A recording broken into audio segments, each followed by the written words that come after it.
Menurut keterangan yang kami himpun, 4 hari sebelum ditemukan tewas, Farah memang sempat bersama Kelvin dan menginap di unit apartemennya. Mereka pun sempat melakukan hubungan intim. Keesokan harinya, Sabtu 9 Juli 2016, Kelvin mengajak Farah untuk makan siang di lantai 2 apartemen. Setelah itu, keduanya kembali ke kamar. Saat itu, Kelvin kembali mengajak Farah untuk berhubungan intim.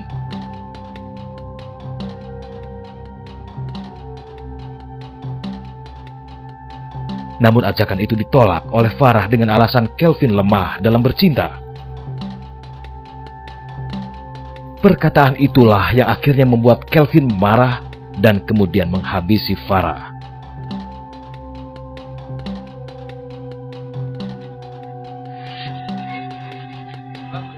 Kelvin Supakgu kini sudah ditahan di Polsek Penjaringan, Jakarta Utara atas tuduhan pembunuhan.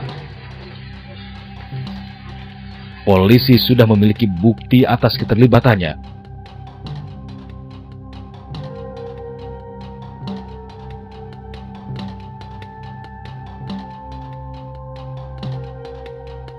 Bukti kuat sudah dikantongi polisi untuk menjerat Kelvin Supakgu sebagai tersangka kasus pembunuhan.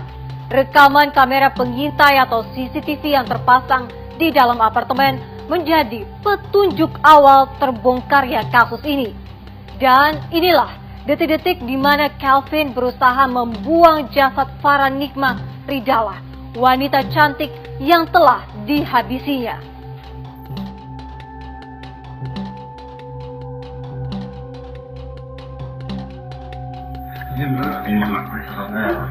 Saya biasa ketemu di daerah-daerah sini. Dari dulu nanti saya jalan, biasa motor, kami menimba jalan pakaian, kemudian kita nongkrong di rumah.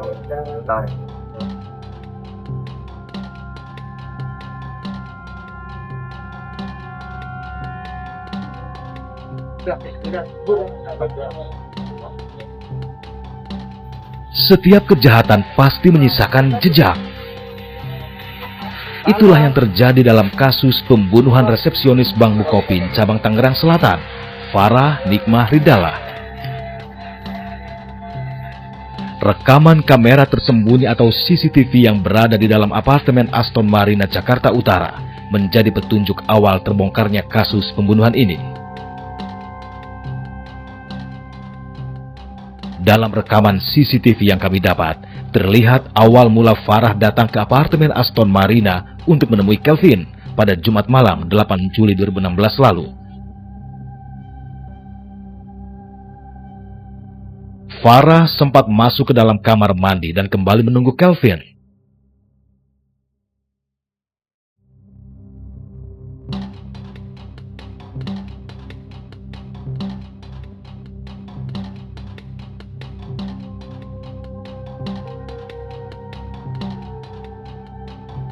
Tak lama, Farah bertemu dengan Kelvin.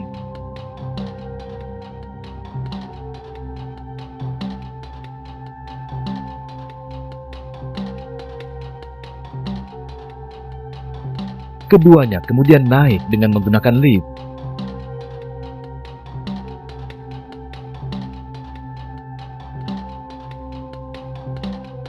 Diduga kuat mereka menuju lantai 27 BJ yang tak lain unit tempat tinggal Kelvin.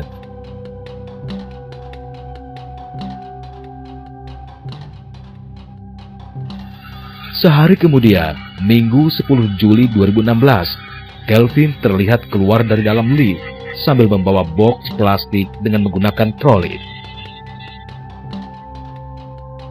Box plastik ini ternyata berisi jasad Farah, dan Kelvin hendak membuangnya.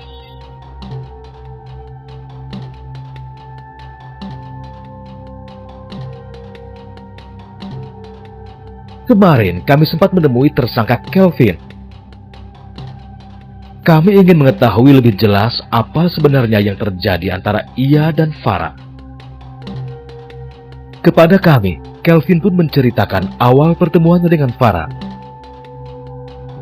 Ternyata Kelvin kenal dengan Farah sudah beberapa lama. Ia dikenalkan oleh teman lelaki Farah berinisial F yang kini sudah diperiksa polisi. Ya, saya dikenalkan dengan teman. Dan akhirnya teman-teman kasih ke nomor saya ke Farah. Dan Farah menghubungi saya dan buat janjian, Pak. Ya itu, Pak. Hubungan pun berlanjut. Dan pada saat diundang ke apartemennya, Farah dijanjikan akan diberi uang sebesar 4 juta rupiah oleh Kelvin. Benar, Pak. Kenapa dibayar 4 juta?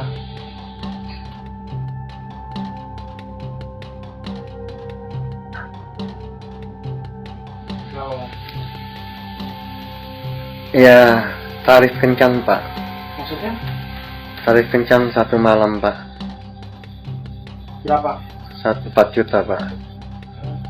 Udah berapa kali ketemu sama Mbak Farah almarhum? Baru hari itu juga, Pak. Pertemuan antara Farah dan Kelvin pada Jumat pekan lalu itu ternyata berbuah petaka. Farah tewas dan Kelvin kini jadi pesakitan. Persoalannya cuma gara-gara Kelvin tersinggung dengan ucapan Farah yang menyebutnya loyo dalam bercinta. Korban mengatakan yang menyakitkan hati saya langsung spontanitas, emosi, dan memukul korban.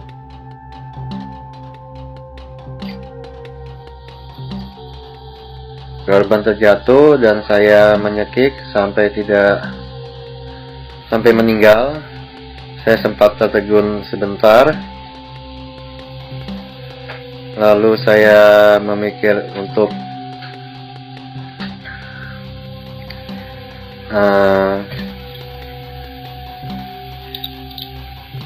membuangnya dengan cara memasukkan ke box.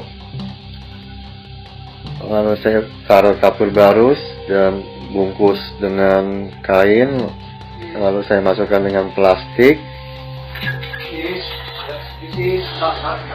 Saya memasukkan korban ke masuk box besar ukuran 100 liter.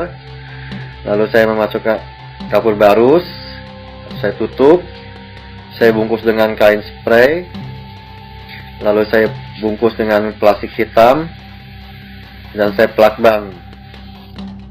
Usai menghabisi Farah, Kelvin pun menyewa mobil untuk membuang jasad Farah. Ya, hanya untuk membuang, Pak. Jadi seharian googling. Jadi pas ketemu, saya langsung janjian dengan pemilik mobil rental. Ya, saya langsung datang, langsung ambil mobil, langsung balik ke apartemen, membawa korban ke kolong jembatan, Pak. Itu nggak ada yang curiga, Pak, apartemen itu, Pak? Security gitu, Pak? Tidak ada, Pak. Box itu ya, Pak, 100 liter itu, Pak? Iya. Biasanya untuk apa, Pak, box itu, Pak? Buat simpan barang-barang saya, Pak. Apa itu? Ya, misalnya barang-barang kayak dokumen-dokumen kayak tagih-tagihan telepon. Terus saya barang-barang kayak box apa aja yang pajangan atau baju-baju bekas taruh di situ semua, Pak. Di situ ya, Pak, ya? Iya, Pak. Terus itu barang-barang diapain, Pak? Ya, berserakan, Pak, di kamar, Pak. Bapak mengakui telah melakukan hal semua yang sudah diberitahu sama polisi? Iya, Pak.